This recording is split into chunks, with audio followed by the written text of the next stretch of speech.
After that, we'll have a special meeting prior to the committee meeting.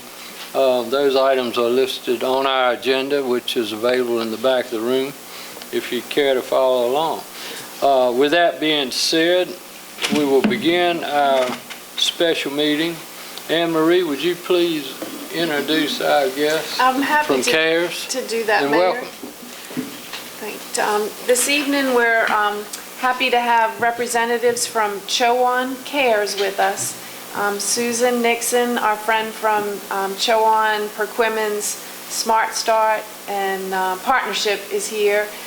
Dr. Smith, our retired superintendent, who I believe is the chair of Chowan CARES.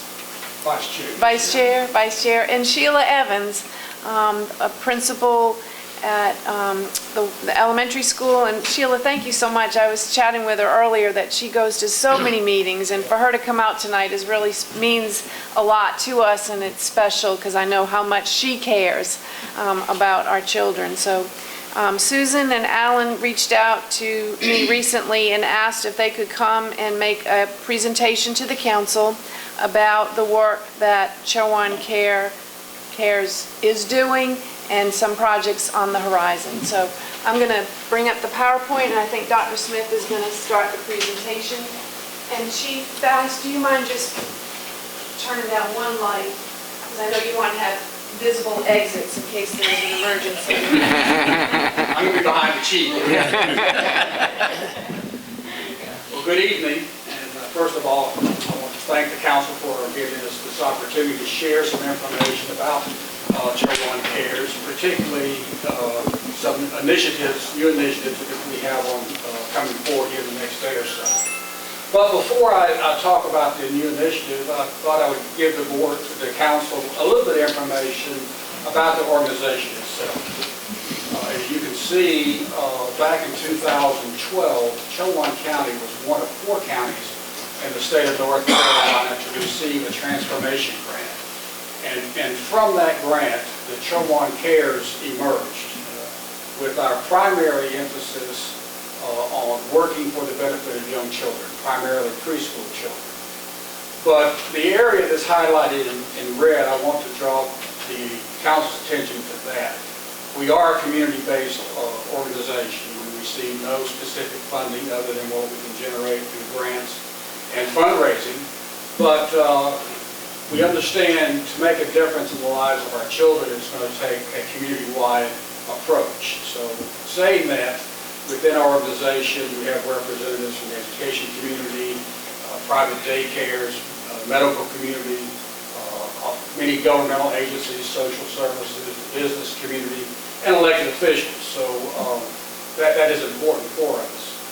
Our primary goal as we began our work back in 2012 became clear when we realized that we had far too many children coming to kindergarten who were not prepared, who were significantly behind their peers.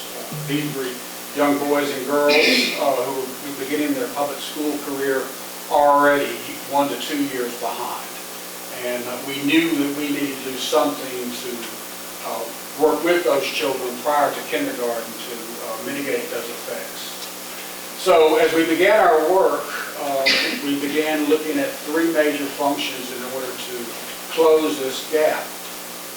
It became readily aware to us that there was no consensus across the county of what do we mean by kindergarten ready. Most people thought back to when they were in kindergarten or their children were in kindergarten, and it's a much different world today. So first thing we did was to help define what kindergarten readiness is. And then secondly, and probably the most significant impact we've had thus far, is beginning to align the curriculum across the county with the work of our partners at the school system at White Oak with Sheila's help, and also working with Head Start and our private daycares. We were able to identify and provide to our private daycare centers a curriculum that is aligned with the curriculum that is taught in public school kindergarten. We're also able to generate some funds and provide instructional materials. Ms. Evans and her staff provided the training at no cost to the daycare centers. And that has been, we have already seen significant improvement in our students' readiness for kindergarten. We have three types of children who receive, who come to us in kindergarten. We have a large group who attend 4-year-old pre-K at White Oak, who's already had this curriculum. We have another large group who attend private daycare centers, and then a smaller group that receive no preschool education whatsoever. But what we've seen in the past 2 years, particularly with our private daycares, is that the percentage of students who have come to school ready for kindergarten has increased by about 18%, just by having the alignment with early literacy. The children, the teachers are talking the same language, so that's been very important. We're in the process now of expanding those efforts. We are implementing some social curriculum within the alignment with the private daycares in terms of expectations of behavior and those types of things. And hopefully in the near future we'll be able to integrate some mathematics as well. And then finally, and an area that we're very excited about, one of our goals is to provide high-quality preschool care for all children in Chowan County. This year, the school system has received additional funding from the state, so they were able to add an additional 4-year-old class there at White Oak. And then our local EIC, who manages Head Start, received a $30 million grant. This is a regional grant. But for us in Chowan County, they were able to add 2 additional early Head Start classes for 3-year-olds and 2-year-olds as well. So that significantly expanded our opportunities for children. But this is not enough. While the early childhood education is a significant piece in the puzzle, it's just one piece. And we realize if we're going to make the difference we need to go beyond just early childhood education. So as we began that process, we began to do some homework, looking at some of the more current research, particularly beginning with CDC. And as you know, brain development in these early years, that's where the brain develops most rapidly. Specifically, the number of neural connections, synapses, and there are 1 million synapses every second that are being made in a young child's mind. And as you would suspect, if the mind is that pliable, they're much more susceptible to outside influences, both positive and negative. So as we understand what good early child care looks like, but what the research, the growing research that's coming out now are the negative effects that what is called toxic stress has a young child and the long-term effects that may have. So as we work with that, we delved into it and began to look in terms of how can we make a difference in this realm. And I know the council, if you'll bear with me, you've had your mind set on Edenton Aces for some time and being sure they don't leave town. But well, I want to ask you to make a shift here and let's talk about different types of ACEs. And the research we're talking about, as you look at that, is called ACEs, or Adverse Childhood Experiences. And probably the bedrock of this research done by the CDC is the Kaiser research. Over 17,000 respondents were in the research, and what they have found here is they identified 10 types of ACEs, adverse childhood experiences. There's many more than 10, but these 10 represent the most common types of ACEs. It has allowed the researchers to build a database and to develop screening devices and begin to work in terms of what type of interventions can be put in place. As you look at the screen, the 10 types of ACEs have been categorized into three categories: abuse, emotional, physical, and sexual abuse. And the percentages you see there, those are the percentages of respondents who responded that, yes, they had experienced that type of stress within their first 18 years of life. Two types of neglect, emotional and physical, and the other five are household challenges. I mean, you see, you can't read those. The first one is when the mother is treated violently, either verbally or physically. Substance abuse, alcohol or drugs, mental illness, separation, divorce, and the last one is incarceration.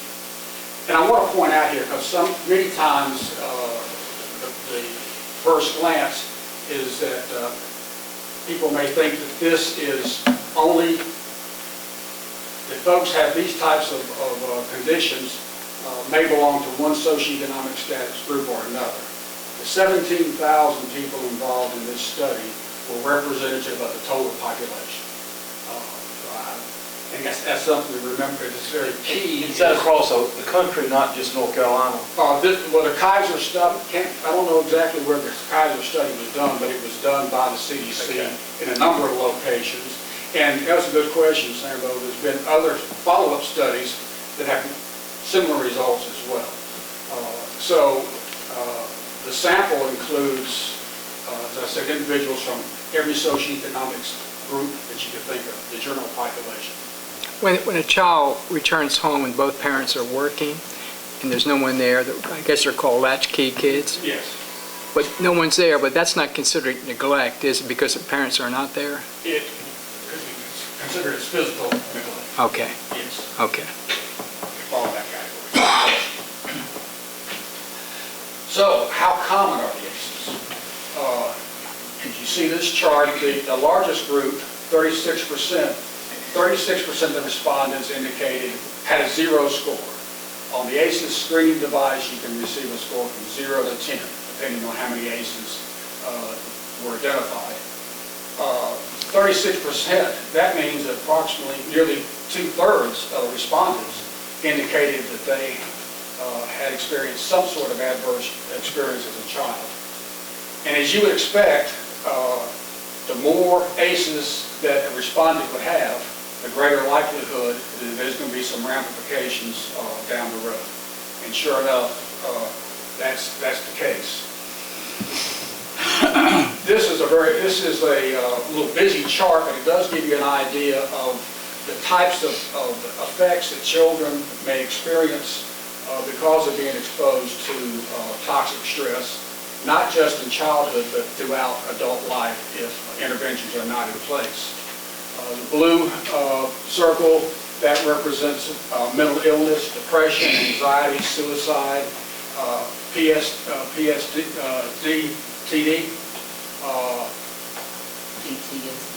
thank you, PS. And it was interesting, the scans for a child, brain scan, is not that unlike a scan of a returning soldier who may be suffering from the same condition. But unwanted pregnancy, contagious diseases, HIV, other sexually transmitted diseases, chronic disease, health disease, cancer, diabetes, obesity.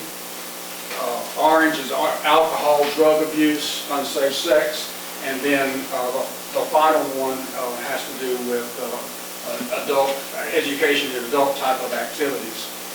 Interestingly, children who have had one or more a higher score on the ACEs screening device, a higher percentage of those students are also identified once they come to school as having ADHD.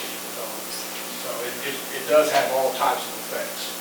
But the good, and this is a related study by Felipe and Anna. In their study, they had looked at all of the factors we looked at the previous slide. And for time, I didn't want to include them here, but this gives an example that sure enough, as the number of ACEs increase, so does the likelihood of adult behavior. The first slide is adult alcoholism. A score of 0, about 2.5% of the respondents had difficulty with alcohol.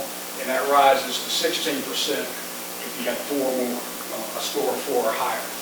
And the same thing is true over here of chronic depression. The red bars indicate is a female, and the yellow is male respondents. So, Alan, what age group does this encounter? the respondents were at least 18 years of age. Okay. So, and generally were a little bit older than that, had children of their own. And as you would expect as well, adults who have had these types of issues tend to pass those along to their children as well. These are some strategies that have been found to be effective in mitigating the effects of toxic stress. I'm not going to go through all of them here tonight, but I wanted to show those to you as we think back to the earlier slide about the need for a community-based approach. In working and making significance in some of our children's lives, this is going to have to be a multidisciplinary approach. So fortunately, we have many of those individuals sitting at the table with us now with our Cho One Cares Board. So where do we go from here? Our first opportunity is tomorrow night, and we hope that many of you, if your schedule allow, will come to see a showing of a film called Resilience. This will be tomorrow night, 6:30 at the high school auditorium. It's Anne Marie, you've seen this. We had a screening in January. This provides a good orientation and overview of what toxic stress is and the impact it can have later on in life. So you're all encouraged to, if your calendar will allow, to come and see that film. And then secondly, we want to take this one step further. When we showed the film in January, it was an awareness activity. What we want to do with the second showing is to identify individuals, professionals, and lay people across the community who are interested in working with us to develop a strategy and plan to work with our children, is that we will delve deeper and to develop that plan and strategy. And we'll begin by offering those individuals a copy of this book. Dr. Harris is a physician in Northern California, who's done a lot of work in this area. And Susan has a copy of the book for you here as well, for you to have. But it's a fairly easy read. And if you flip to the back, you can even, there's a copy of the screening test I was talking about earlier. Yes, So you can give yourself your own score if you so prefer. Thank you. But again, this will be at the high school as well on October 15th, beginning at 6:30, and we encourage you to join us with that as well. So, you know, if I came to speak to the council, I would come with an ask. Jimmy, don't worry, I'm not here to ask for money. Not tonight, anyway. But, as elected officials, you folks hold some significance across the community and influence on others. So really asking for 3 things if the council could do that. One is to, your presence at either or both of those events at the high school would send a very powerful message to the community and to your staff and employees. Secondly, as a body, if you could work with your department's heads and their staff in terms of joining us and working towards developing this plan to work for our children. And thirdly, we would love if the council would consider appointing someone to serve on our Cho One Cares Board. We meet once a week. Once a month, I'm sorry, and that's the first Wednesday of the month from 10:30, beginning at 10:30, and it usually lasts an hour and a half. So we'd love to have you. We have a county commissioner who serves with us, and that's been helpful as well. But again, those three items, I think, would be most beneficial for us, and we want to pull this group of individuals together to help us develop our strategies and plans. So with that, I promised Anne Marie I would try to keep this as concise as possible, but I'm here to answer any questions, and those questions, if you ask me a question I know I can't answer it, I have the experts sitting, two of them right over here. So, Does your group provide any training for the private daycare operators and staff?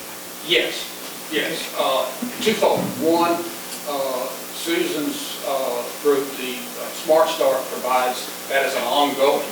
But as we develop the Cho One Cares, as I mentioned with the curriculum, Ms. Evans and her staff went to those facilities and provided training, and occasionally we'll go back and provide some updated training and make sure that we maintain fidelity on that. And as we step into some more of these, I think that need for training for staff, for parents, and for other providers will become even more critical. Is it unusual to have, I think curriculum alignment, include the daycares, is just awesome. Is that an unusual thing in the county, or is that done in those places? It is an unusual. I have not heard of it any place. I just think that's great. I think it's great, too. Yeah, we expected some benefits from that. But we got more than we bargained for. Not only did it help us with our children being ready for kindergarten, it created a tighter bond between the daycares and the schools. And where those folks some of those people are coming out now to do some walkthroughs of the schools. But it's also created a better bond between the schools and the parents. We're making those school-parent connections even before they come to kindergarten now. So that's been very positive as well. We're talking more of the same language, and that's helpful. And sample, I think that came about because we had everybody sitting at the table at the same time. I'm not sure whose idea it was, or it just kind of bubbled up from that. Other questions? Well, again, thank you so much for allowing us to present this afternoon, and hope to see you tomorrow night. Thank you. Thank you, Alan, and thank you, ladies, for all the work that you're doing in this area. I've heard, we have, over the years, the challenge that the school system inherits, if you will, due to the fact that children show up so unprepared to begin their schoolwork. And I'm glad Sambo asked the question. I had the same one in my mind. I was even wondering if there was some sort of requisite or requirement that if I run a daycare center, I don't have to teach them anything, right? You do. There is some requirements for curriculum. But nothing that relates to kindergarten prep, or is it? The curriculum alignment was entirely voluntary. Yeah. And initially, we had all but one daycare opted in. And after, maybe 4 or 5 months, the one straggler had enough pressure that they joined as well. So, I have heard when you and now Rob report to civic groups around town about things going on in the school system, it's always impressed me that there was so much of a gap among children at that early age, and the fact that you all are addressing that, kudos to all of you for your work, and to others in the organization who are not here tonight. We greatly appreciate it, and we'll see if we can't find a volunteer for you to serve on the board. we would appreciate it. All right. Thank you so much. Thank you.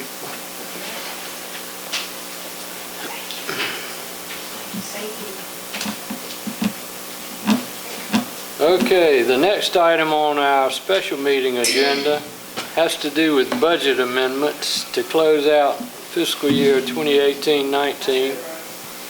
And we will ask is Virginia here? Here, there she is. How do you want to do this, Anne Marie? You and Virginia want to cover it, or?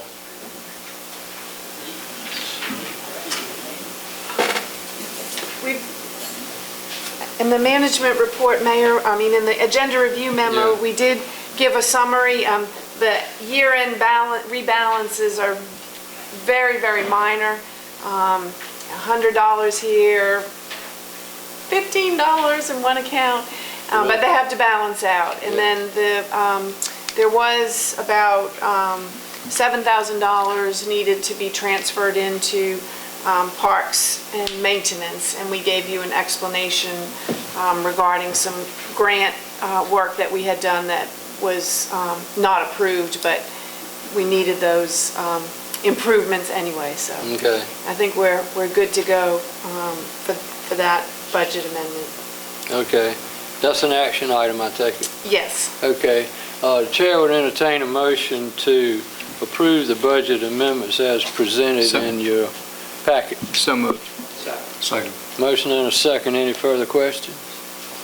All in favor, aye? Aye. Anybody opposed, no? Okay, thank you. Mayor, another amendment we have is to the capital budget ordinance regarding the North Carolina Housing Finance Agency grant, the 2017 grant, and this is a grant that allows up to $25,000 to rehab owner-occupied housing that meets income requirements, and priority is given to senior citizens, veterans, and households with children. Our previous grant treated 5 houses, and we were amended to add 4 more houses, and we need to go ahead and amend the budget to add that additional money to the budget ordinance. And it's a total of 34? $34,000. Yeah, 946. Yeah. Okay. So, the chair would now entertain a motion to approve that budget amendment as well, to amend the Finance Agency Housing Grant. So moved. Second. Questions or comments? I think it's great we get that money. I do too. Now, any of these properties in town? On this go-around, 1 out of 4 are Okay. in town. On the previous go-around, 2 out of 5 were in town. Okay. All right, any further questions or comments? All in favor, aye? Aye. Aye. Any opposed, no? All right, thank you, ma'am. Mayor, I'm so glad I grabbed that little spreadsheet so I knew the addresses of the properties so I could answer your question. Is the county any closer to coming back? Didn't they used to do that with us? Are they thinking about coming back and helping? We'll reach out. Yeah, I just think, We bear all the administrative yeah, costs. can't figure out why they And the wouldn't want to time. help Yeah, people in the county. I'm sure they would. It'd be worth exploring, I agree. Good suggestion. All right, we got one more, right? Yes, Mayor, and we have on the agenda tonight, we're asking you to consider adopting a fund balance policy for the general fund. And we've been updating you on the work that Virginia and I have been doing with the League of Municipalities Financial Management Advisor. And Perry James has been terrific. He's been to Edenton several times. We met him halfway between Raleigh and Edenton one time. So I think we've had about 3 or 4 meetings with him, and he's really helped us a lot. And he has been recommending to other local governments that they put in writing their fund balance policy. And you know that when you worked with Jim Winston as the auditor, every year he would encourage you to try to add more to the fund balance.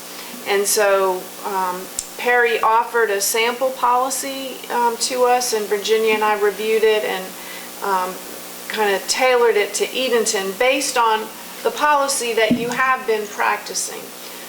You know, of course, that you have to have a minimum of 8% of the operating expenses for the total general fund held in reserve. That's the minimum.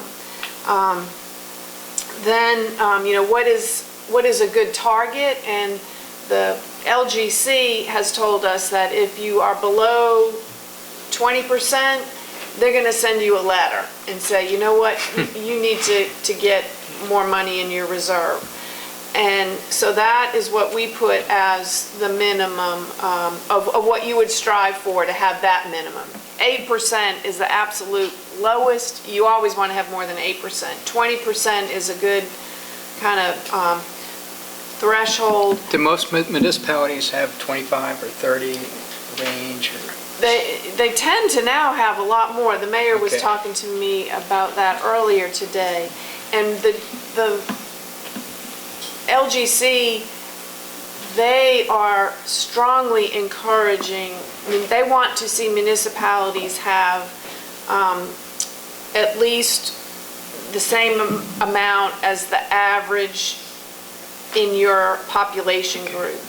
And that's a lot of money, because some of these smaller municipalities just tend to, for whatever reason, hang on to cash. We found one municipality, Virginia, had like had several, no, it was millions of dollars right outside of Charlotte. I mean, and that, so did they have like $6 or $7 million? It was a really extremely high amount for, but they were obviously saving for something big. So the way, again, that we crafted this or wrote this for you was to have, always at least 8, strive for 20, but then to try to grow it over a period of years so that you would have fall within the average of what municipalities our size have. And the auditor is here this week working on the audit. Based on our projections, barring any major changes, we feel like you're going to be back where we were prior to last year, because last year was kind of an anomaly with, $700,000 being spent on the road resurfacing and then some grant reimbursements coming in later. So we feel like you're going to be back in the position where the LGC will be very pleased. Above 15 or 16, above 15? We would be within that, we would be within the average Gotcha. of what other municipalities our size have, so. We want to be sure to keep enough to keep Miss Wood out of my hair. It's right. Well, we're trying, so. Anyway, we are scheduled to go to the I know. LGC next week for approval of the Phase 2 of the water system improvements.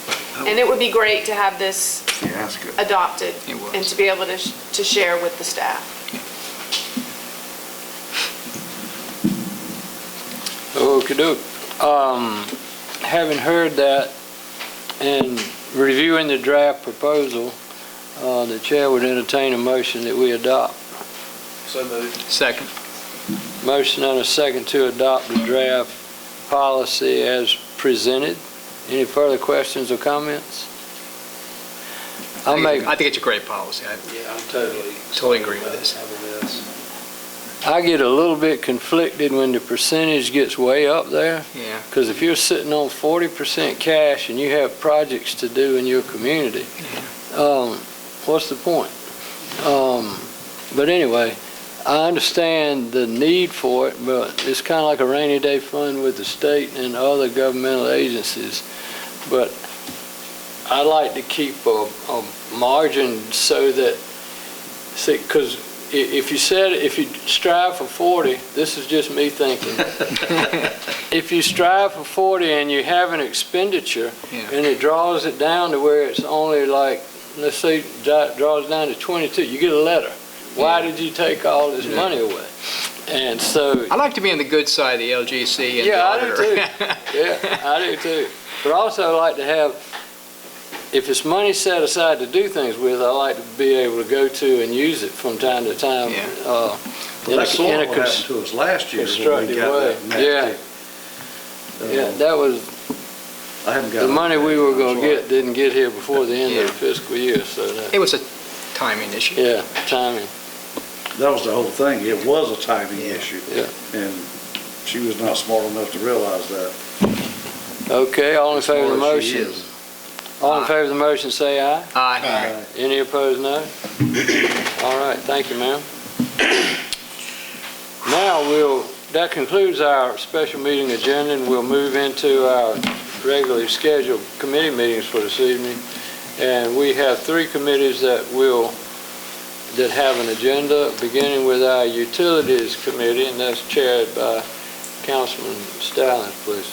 No, sir. No, I'm sorry, Councilman Bond. Thank you, Mayor. We got 6 items tonight. The first one is the update and renovation and upgrades to the Beaver Hill Water Treatment Plant. Mr. Corey and the boss, Corey gonna do this one. All right. Good evening. I did want to give everybody an update. This will be our third update that we've had during our first half of the water treatment plant improvements. So we're going to get started. Specifically talking about Beaver Hill, as we discussed in the previous 2 presentations. I did kind of want to give a recap on the project, kind of show you what has changed since our last presentation. Really the 2 things that we really have different here, we did add the council update back on 8/13, as well as we had our most recent progress report meeting, the 14th of this month. Nothing here has really changed other than this date and the second date. Everything else we've discussed prior. So as far as construction goes, currently, we discussed this last time, but the vessels we have those in place. Those are actually the tanks that the media for the softener system as well as the ion exchange. They are installed at Beaver Hill. We have received the ones on the same shipment for our Freemason facility. They are actually already staged at Freemason for when we transition from our Beaver Hill location to our water plant at Freemason. We also have installed all the high service pumps to the specific. And as you'll see in a little bit, the room that will house those, they are in the process of adding that this week.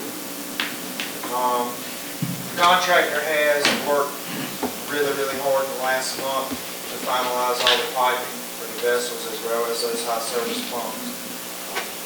We're at 99% complete. We're really, really close. Say, well, what does that mean? Well, really the last phase of plumbing started today. The contractor actually had begun installing the media inside of our softener vessels. So they were getting everything plumbed, installing the different layers of media that you have for our softener system.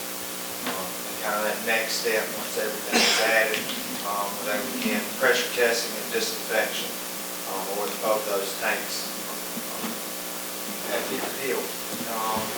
As far as the tank liner, nothing has really changed since the last update that we've had.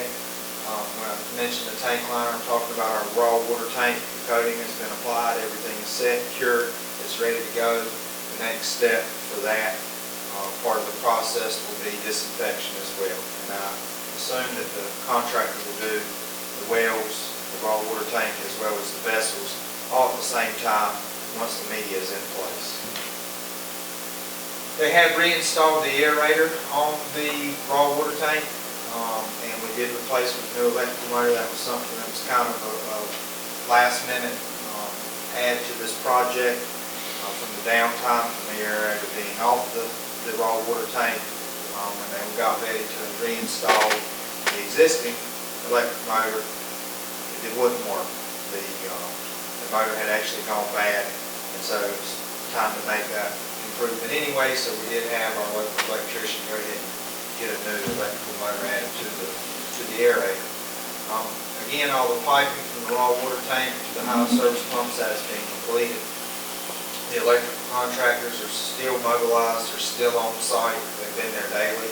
They're working their way from the water treatment plant back to our new addition, which is the electrical controls room. And the engineering firm in the town are also finalizing our design for our SCADA system. And just to, clarify that, the SCADA system will be how we will be able to control, inoculate, and manipulate the system remotely and on site. It'll be very integrated, very user-friendly. You'll have diagrams, flow charts that have all your valves, what you are trying to do, whether it's a normal production cycle or whether it's a backwash cycle. A lot of that will be pre-programmed where certain valves will open at certain times depending on what we're trying to do with each train. When you say remotely, you'll be able to control this maybe from your office? Well, I will only have based on what the water treatment plant operator would like, I will only be able to view the items of the plant, but he will have control in order to be able to, in an emergency situation, or he may be out of town or anything like that, and something needs to change, someone will be able to remotely log in and make changes if needed.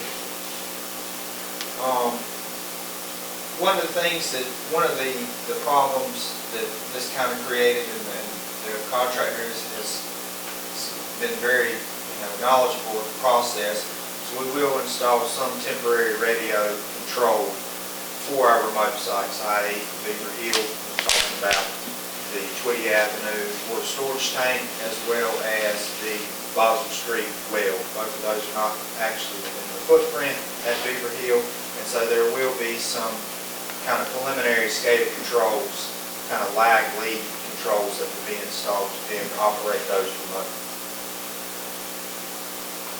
Projected timeline, really what I like to call in the short rows. I know last time we were, the end was in sight, getting really, really close. We still expect to begin water production at Beaver Hill on or about 10-15 of October. You said, well, what does that mean? What kind of final steps do we have to get to that point? The contractor has a little bit of wrapping up to do at the site. As far as operations goes, it's really the disinfection and back T testing to make sure everything's nice and clean. From an administrative side, the applicant, which is the town, and the engineer has to provide certification to the state.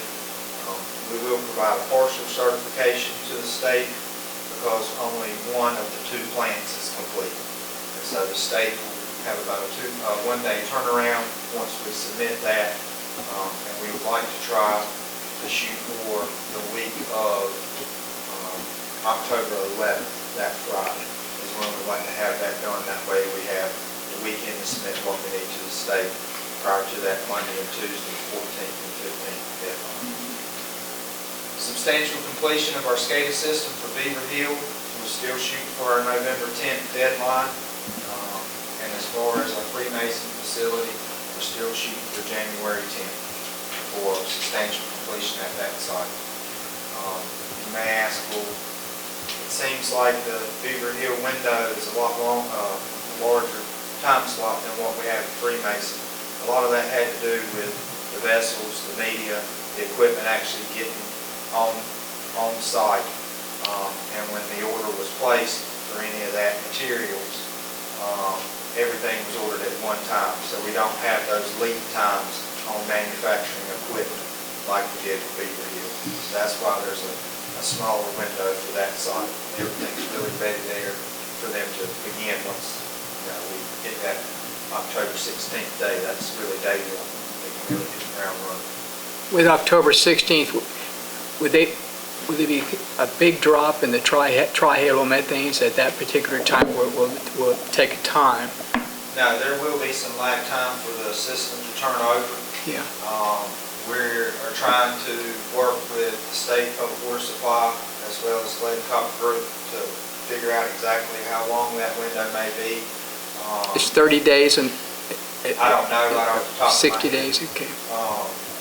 I'll try to give you an update as soon as possible Okay. to everyone as far as how long that turnover time is. But what we are going to do to assist is we're going to try to flush the system as much as we can. We're going to try to really purge things prior to opening that valve for the distribution system from Beaver Hill. I did want to recap some of the photos as we kind of have moved through the process. I know that we've seen these exterior photos on our first update back in June. As you can see, this is really our demolition phase. If we look back to our August update, you can see that most of the framing, most of the exterior windows, a lot of the electrical, as well as a lot of the media and other supplies are actually on site. At the plant, you can see both here and then some items off to the left-hand side of the plant. If we look from today, this is where we are as far as really the exterior of where we were a month ago. If you notice, the exterior grounds are almost clean. Most of the items have been put in place. There's still some minor trim work to do, as well as the exterior brick fascia needs to be added. But the room addition has been roofed, wrapped, it's really dried in. As you can see, the sheetrock and the electrical have been hung for the electricians to safely house those electrical panels. You know, you may wonder about this addition. If we look long term, when we get to the point for expansion or growth in the future, what this electrical room really provides is direct access to whatever additions we may have. We don't have to worry about kind of recreating the wheel. Most of the preliminary engineering was done during this phase with the intent for something in the future to be tied in. If we look back at our interior photos, this is from our first update in the demolition phase. Most of the concrete had been removed, most of the soil had been dug out. There was really no rebar or anything there for foundation. The exterior doors had not been, they had been removed but not replaced. It was really just a hole of the building. If we look back to last month, you can see that a good bit of the plumbing had been finalized. Most of the hardware had been put in place. Our high service pumps that we discussed earlier, as well as the vessels, a total of 4 vessels at Beaver Hill, 2 per train. If we look at today, today's photo, you can see that most of the support has been added, the piping, most of the electrical for the electric control valves has been put in place. Most of your electrical has been hung. We have new LED lighting. And what you see these guys doing, the back of this photo, they're actually installing the media. They began that today. The 2 gentlemen here to the bottom left were actually creating the high service pump run.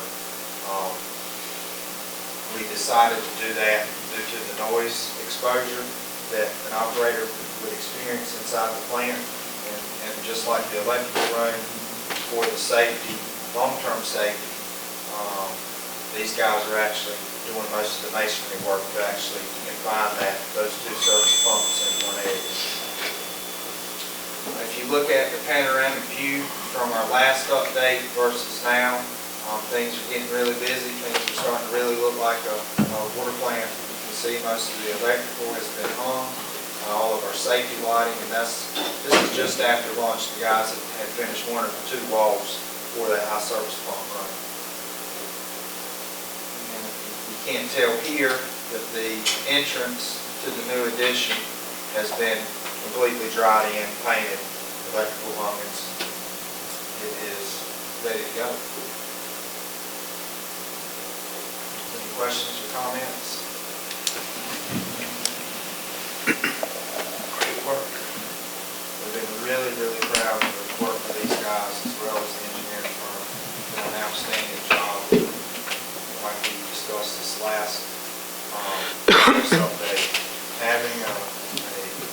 hands-on construction crew, as a former operator, Yeah. really pays dividends. You see things that are creature comforts, that are operational comforts that technicians need to have and feel and wonderful to work with. I thank you, Corey, for bringing us up to date. Good job. Right, very good job you're doing.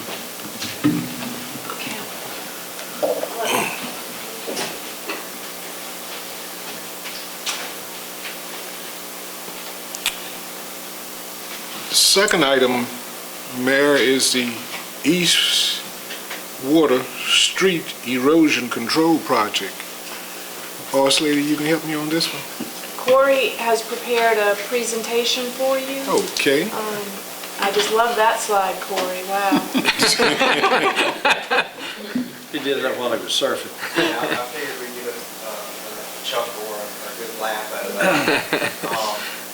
This is a fairly recent project that we've started on. We really noticed some improvements that needed to be made at the beginning of this year, really a couple of months after Florence made her way through in September of 2018.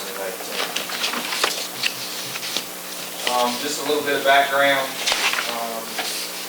Shortly after Florence passed through the Edenton area, the town met with the National Weather Service. The town and the county met with the National Weather Service meteorologists to examine what seemed to be higher than normal bay readings at our weather station here in Sunfish Park. And at first we wasn't sure if it was a malfunction, a piece of equipment, really kind of scratching our head as to what that was. And when we look back over the past year, it seemed like we had just seen a really elevated bay level as a whole, anywhere 8 to 12 inches was kind of the range that we're talking about. Things have been just under a foot higher than what we had been used to in 2017 year.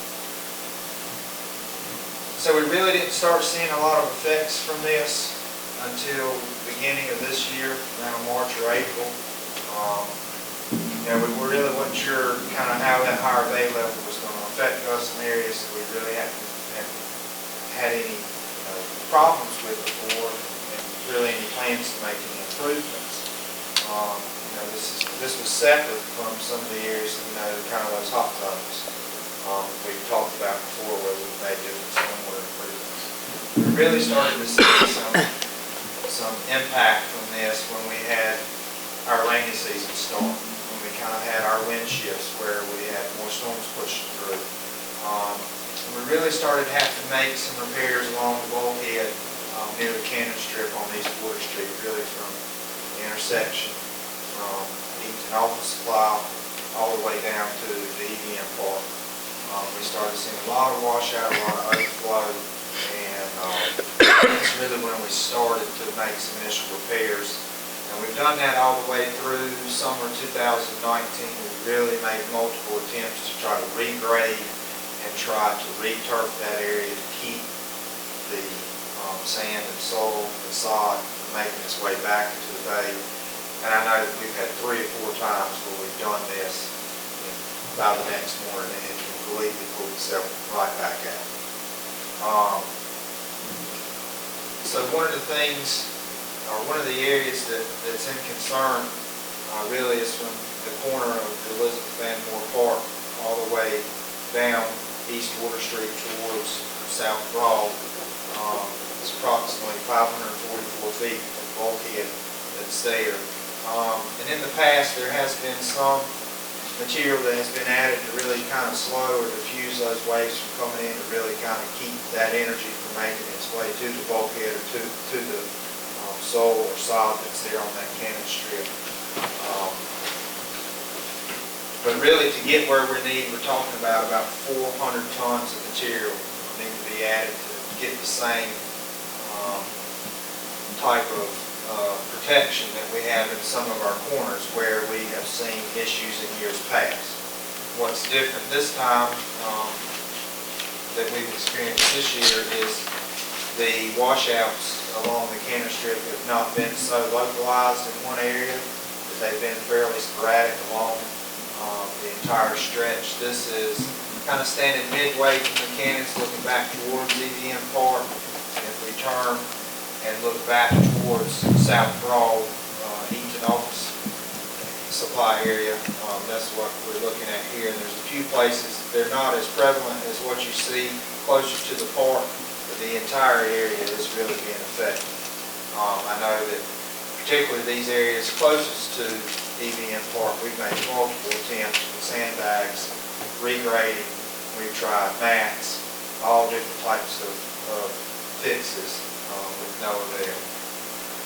So I'm not sure if this video is going to work, but we're going to give it a shot. I really want you to kind of pay attention to just your day-to-day kind of tidal influence that you see closer to where some of the riprap is still there and hasn't really settled versus some of the areas as you're looking down the bulkhead towards South Broad. Just really the difference in the movement of the water, and you'll really see how this higher bay level, this unprotected area, really you can kind of see the effects of that. I can get this one played. Or not.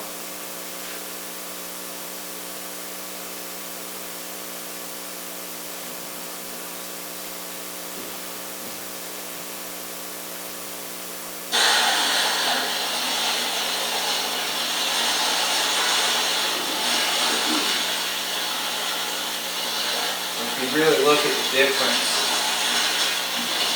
along the riprap that's existing, really how slow the waves that are coming in, the energy is really diffused here versus some of these areas where you can see the sandbags have been placed to try to slow that down until we can find a long-term solution.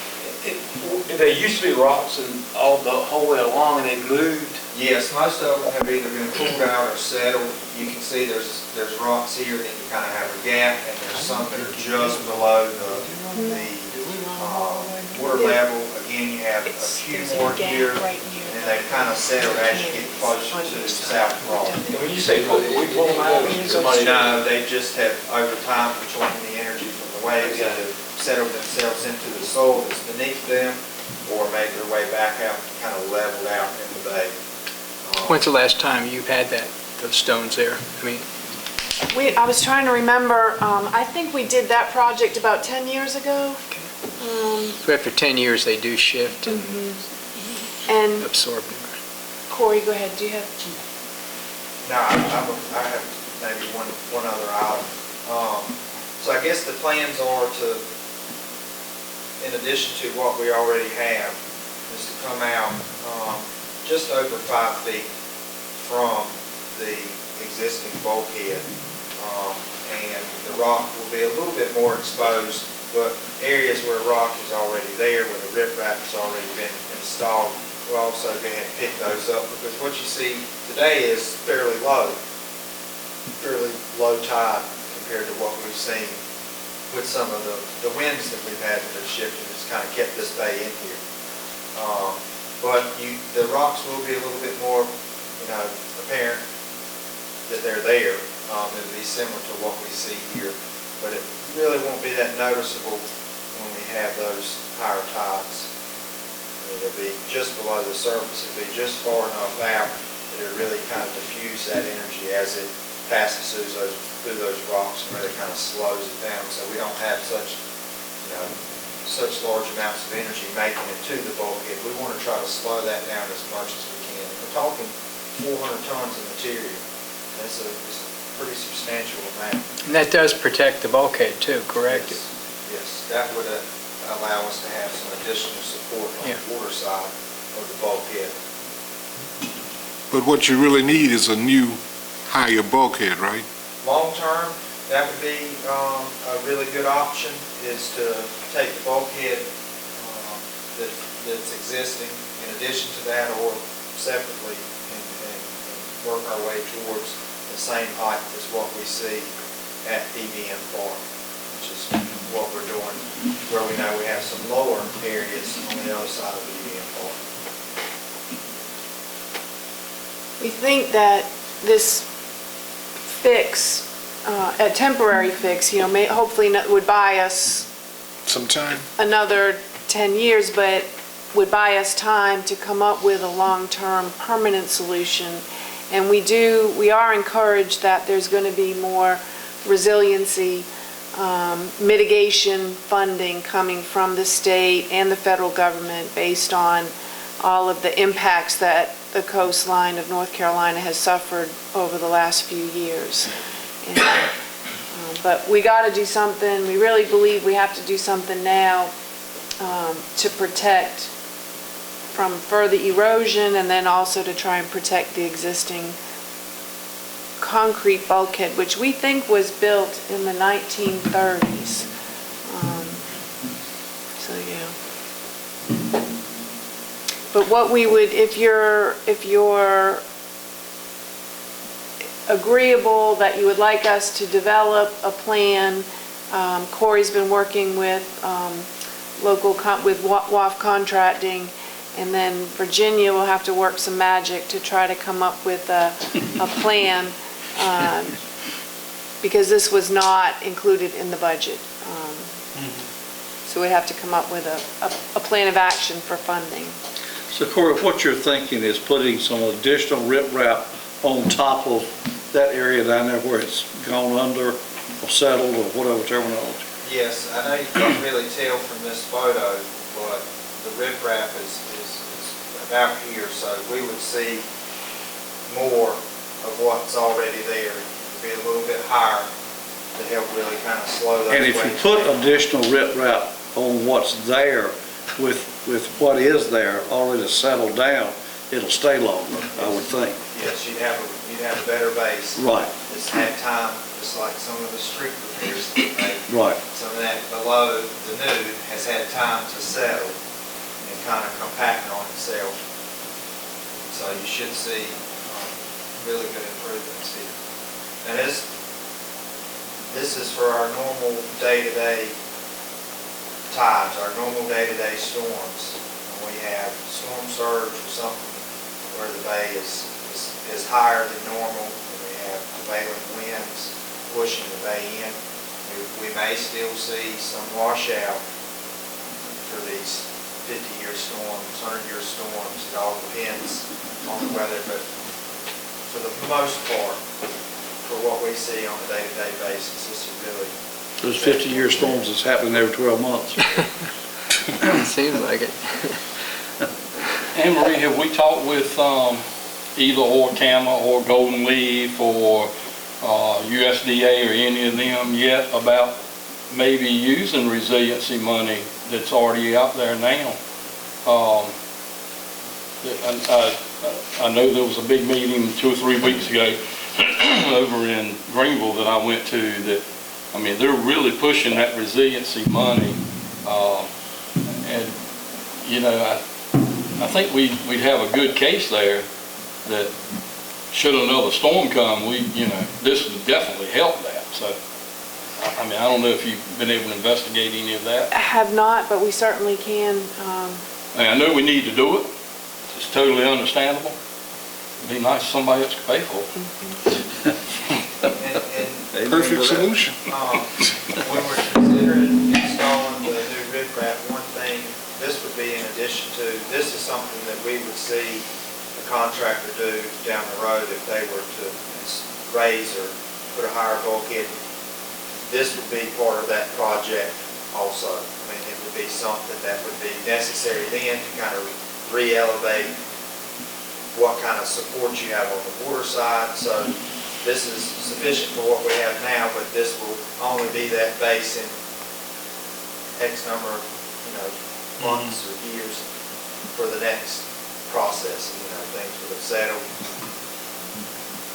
and it would become that support, just like we have now. What was there from 10 years ago, it's now that supporting base. So we would see the riprap installed if the bulkhead was put in place. They would have to readjust what's there to meet the new bulkhead. So this won't get in the way, I guess you talked with Walk Construction about this. This will not get in the way of us being able to build. I mean, we don't have to go and take No. those 40 ton back out to build a larger seawall. No, we would not. Okay. We'll certainly look at the resiliency opportunities that exist now for this short term. Okay. Thank you. Appreciate that. Did you want to take the next one for me too?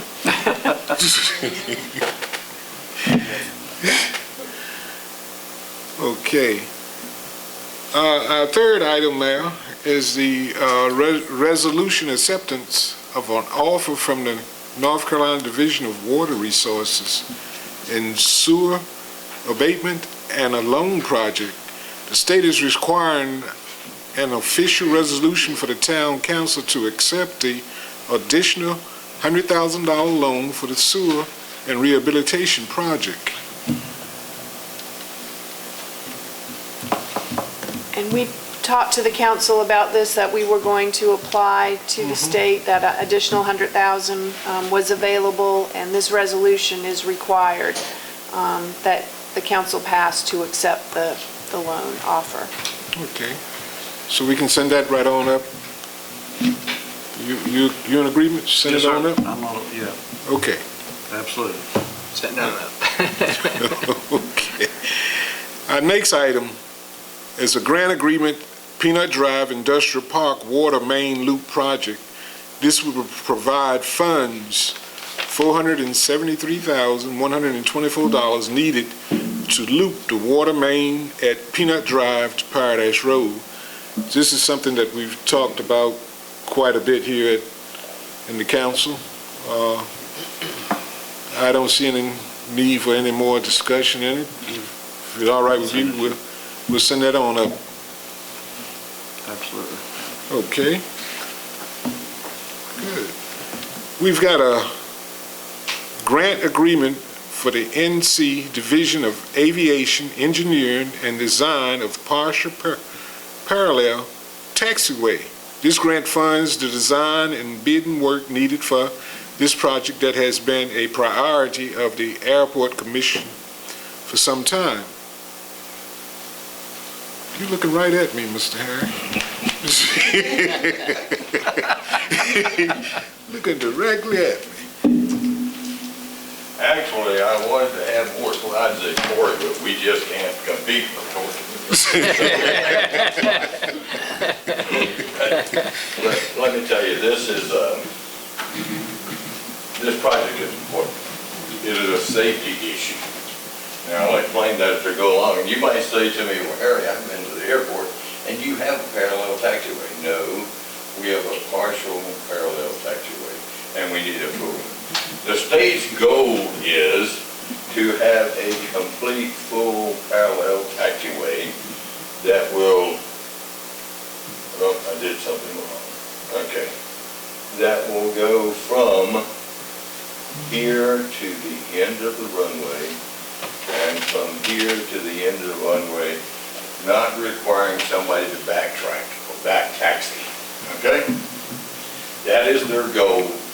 And toward that end, they are going to fund the parallel taxiway project. Now, the good news is the engineering planning is all 100% funded. No match required from us. And on the project itself, which will be about a $2 million project, is our best yet, it is to be fully funded from everybody that I talked to and everybody that Jay Tower talks to. Now you say, what's the safety issue? Well, this is the terminal. Under existing conditions, if I take my airplane and I taxi out here on Alpha, taking off on runway 1, now as a Part 91, meaning I'm not doing it for hire, I can turn right and take off. I shouldn't do that because I give away about 500 feet of useful runway in case I have an emergency, right? If it is a charter flight, he taxis out he is required by law, the FAA rules, he must back taxi, turn around and start from this point. The same thing down here on Charlie Taxiway, he has to stop here, taxi out, turn around and use the full length of the runway. So what this project will do for us is we will extend this taxiway from this portion right here up to here and go 90 degrees to the runway. So no back taxi will be required. We will come to this end because if you recall, we removed the old fuel farm. The new fuel farm now is sitting right here.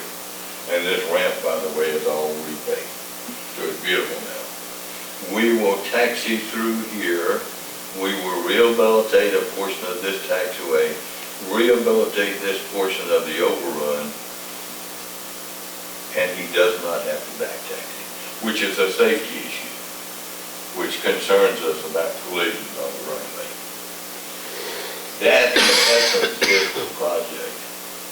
We will not do anything to our existing Alpha, Bravo, or Charlie taxiways. We will then just be able to go to the end of the runway without back taxi.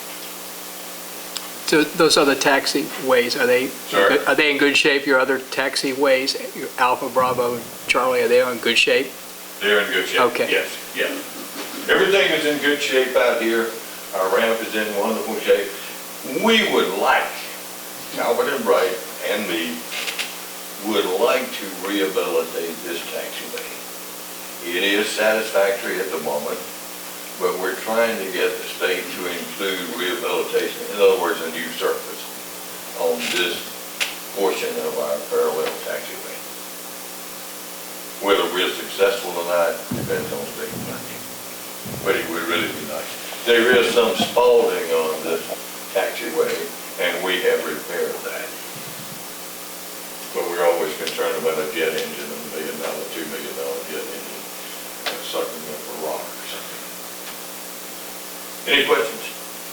That's it from those And this first part that you're approving tonight is the Calvin Bright first part of the engineering plan, which is again fully funded. No matching funds required. Okay. Thank you. Send it on. We'll send that on, Mayor, and the approval of the Talbot and Bright work authorization for the engineering of the partial. We want to send that on too? Absolutely. Okay. Thank you, Ms. Harris. Yes, sir, thank you. A lot of good stuff. Finance Committee next, chaired by Councilman Dixon, please. So we have 5 things, but 3 of them are fairly short. So the first is the capital project budget ordinance for Peanut Drive, water main loop, which we've talked about. I mean, anything you need to add to that, just send that on to full council. Okay, and the second thing is the budget amendment for the water and sewer fund match for Peanut Drive that we've talked about.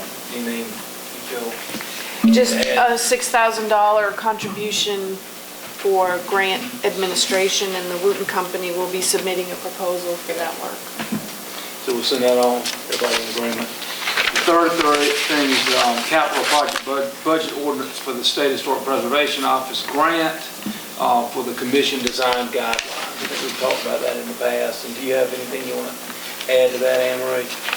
No, we'll talk about it under the administrative committee. Okay, so we'll send that on. And then the budget amendment for the general fund match for the design guidelines. You need to... The grant will pay $15,000 and the town is required to contribute $10,000, and Virginia has prepared that budget amendment. Sales tax revenue has come in higher than what we budgeted, so the funds are available. So we'll send that on. Vote on it next time, yeah. And then finally, the capital budget ordinance for the partial parallel taxiway project that Harry told us about. So send that on. And that is it. to the finance committee. All right, thank you, sir. And finally, tonight, our administrative committee chaired by Councilman Biggs, please. Mayor, we only have one thing, and it is the, and first off, I apologize for being late. Had somewhere else to be for a little bit. This is the grant agreement for the project to update the Preservation Commission design guidelines. And as Anne Marie said, you might have a little something to add to this during this time. Just that the guidelines, the last time they were updated, I believe, was in 2006, and that was a comprehensive guideline. But a lot of things have changed in terms of materials and knowledge, and so, bless you. So Elizabeth thought that now would be a good time for us to look at updating the guidelines, and the last time you all did this, you appointed a committee to work with the consultant, and so I think Elizabeth will be working with some members of the Preservation Commission, but then there are other people in the community that can bring a lot of knowledge and resource to the table. So once we get all the grant agreements signed, I think Elizabeth will put together a plan of action for you to Will the planning board consider. be involved in this at all? Ultimately, the planning board will have to recommend the design guidelines, and you all officially have to have a public hearing and then adopt the guidelines as well. Gotcha. They'll have a public hearing also. Yes. Any other questions? Send that on. Send it on. All right. That's all we have, Mayor. Thank you, and that's all we have collectively as well. So we will adjourn this meeting, and thank you for your participation. We are adjourned. Steve.